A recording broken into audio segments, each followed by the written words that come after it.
So, good evening, everyone. My name is Aleksandra Sewerynik. And my name is Kruszewska. And after what was just said about lawyers, especially copyright lawyers, I'm afraid to admit that we are one of these people. I'm so sorry. But we would like to make it short and easy for you. We are aware of the fact it's late and we are running out of time. So let's hope it's going to be entertaining for you, because we are going to talk about telling the stories, in fact.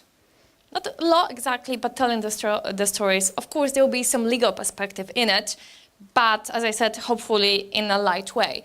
So let me start by saying that from actually the beginning of human race, we told each other stories. We used to sit by the fire and share our experiments, our experiences, whatever happened to us, to our friends, to our fathers and their grandfathers and our ancestors. This is the way the wisdom has been spread between generations. This is how we grew. So that's one thing about us, that we love to tell the stories through the centuries. Yes, and today we want to tell you our story. Okay, so let's start. Yeah. Not that easy. Oh yeah. So every day something new happens. Terrible things happen and beautiful things happen. But inspiring things happen too. And naturally we want to still tell stories and we love to listen to them. But something has changed. The world has changed. Yes, by the world we also mean the media that we use to tell our stories. Of course, nowadays we don't sit by the fire, unfortunately. Or what we use to tell our stories would be a book, of course, would be a film, or even the little film on YouTube or in any other mass media or new technology that we have. So, of course, that's a different perspective. And what's more, we develop complex legal system, as the one mentioned, and it is difficult. We understand it, and it's not easy. What is worst, we have invented the lawyers. And does it influence the way we tell each other the stories nowadays? Yes, for sure. So, what actually happens when we want to describe real life and existing people? Can we do it in 21st century? If so, in what way? Are we going to infringe someone's copyright or someone's personal rights? I will talk about it a bit later, no worries. So what come to our mind through our practice, and we deal with this kind of cases, is actually that we're usually facing three kinds of situations. And let us walk you through them. Yes, an author can mix real events, stories, with characters that have never existed and are entirely a result of his imagination. This fictional soldier goes through the events that took place during the Second World War, real events. So then we may have real people going through fake events, as you see behind me. So this is actually a film in which Abraham Lincoln hunters vampires. As you may know, it's not entirely correct when it happens to Abraham Lincoln real life story. And so this is a way of using real story to tell your own. And there are also stories which are directly taken from a real life, like this movie about Pope John Paul II. There are no fiction in this film. Yeah, but what happened the most, at least what we think happened the most in real life, when it comes to movie makers, book creators, and any other author of creative work, is that we kind of take elements from someone's story, then mix it with our artistic vision of what happened, and this way we distribute to the audience. So here, behind me, you're going to see the recent examples of the movies that were very popular in Poland, and they're all based on true stories. But in each of these cases, there was a little change to the actual story of the person behind it, the real person. That was the inspiration of what was described in the movie.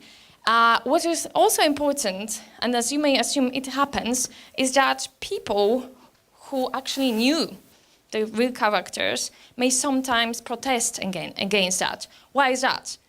Because the picture they see is in conflict to the memory they have of the person.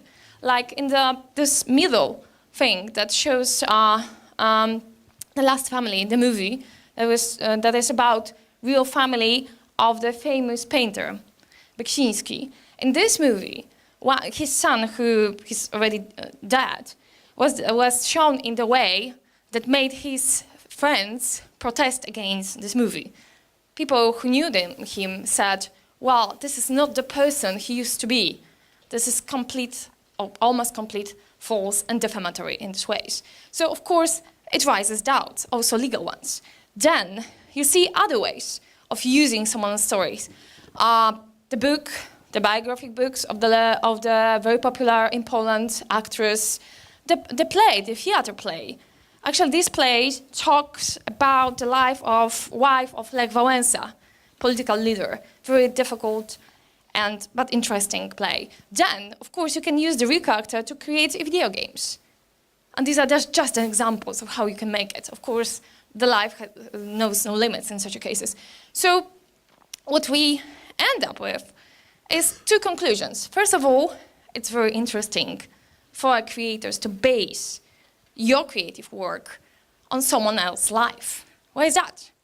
Because first of all, you don't have to make it up on your own.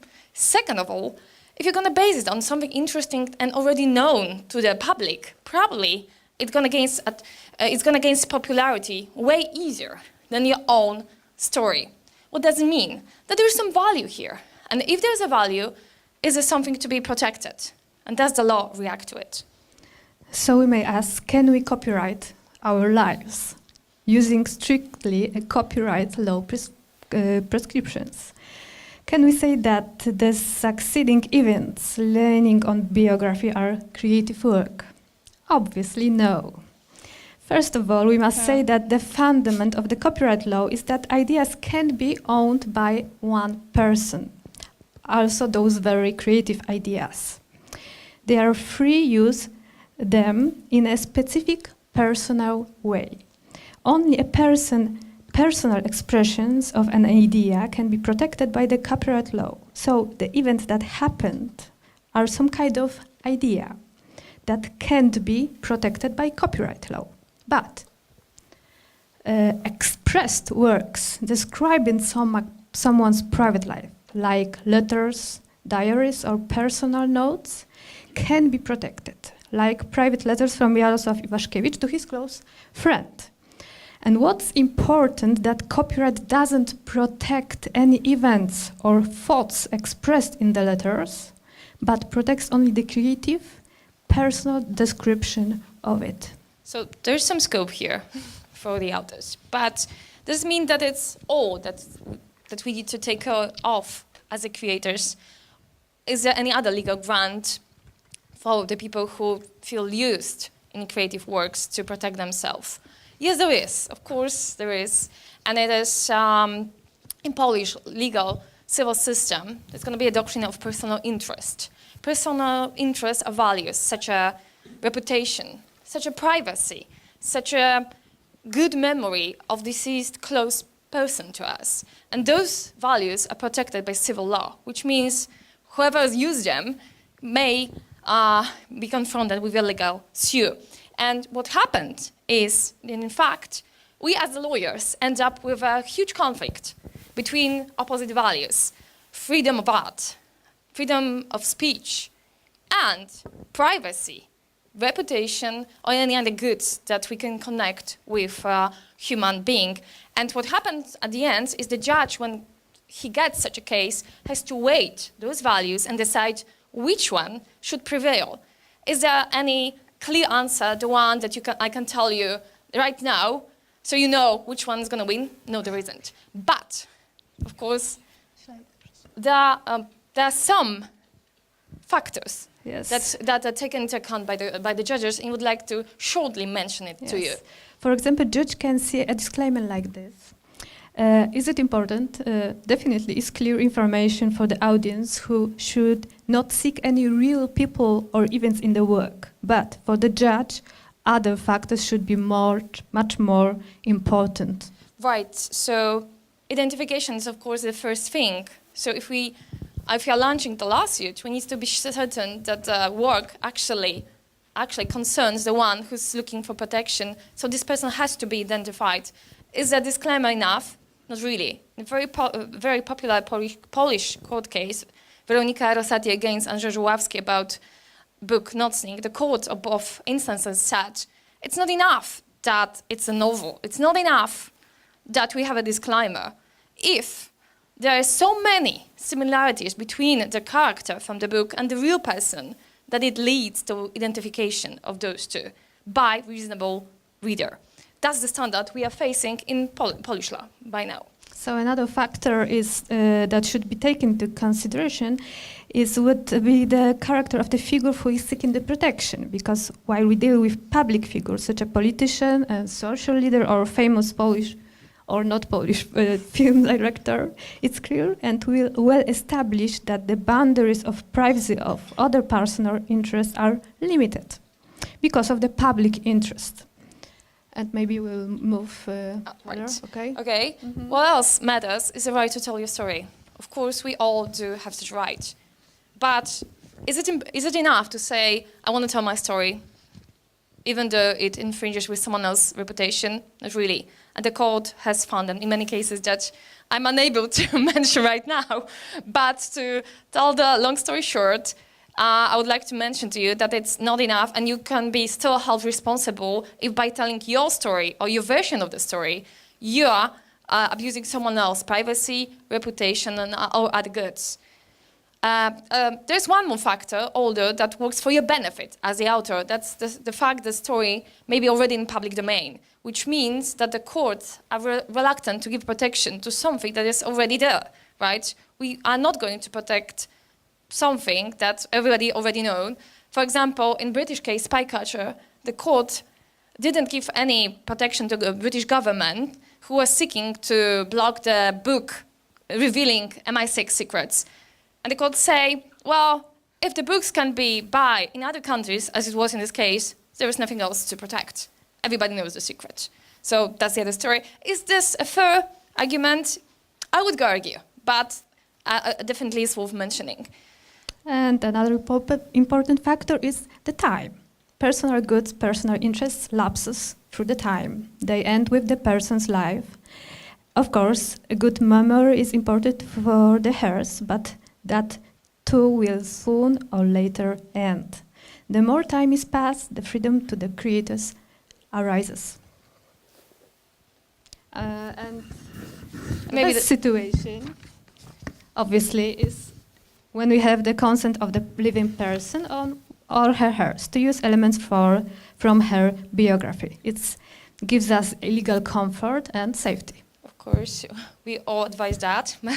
That is not that simple most of the time. So, is there a clear answer? Can we tell in advance what will happen when you're gonna use someone else's story in your own story, no matter what media you're gonna use? Of course, there isn't. There are some factors, some values that, as you see, will be weight, balance, and the court will decide what will happen. So let us finish by saying that when we sat by the fire, we are kind of safe telling others our stories to a small amount of people sitting there. But when we tell the same story using mass media, the legal risks grows repeatedly. But we are certain, as the lawyers who deal with this, that people won't stop telling each other the stories, and that's a good news. Thank you.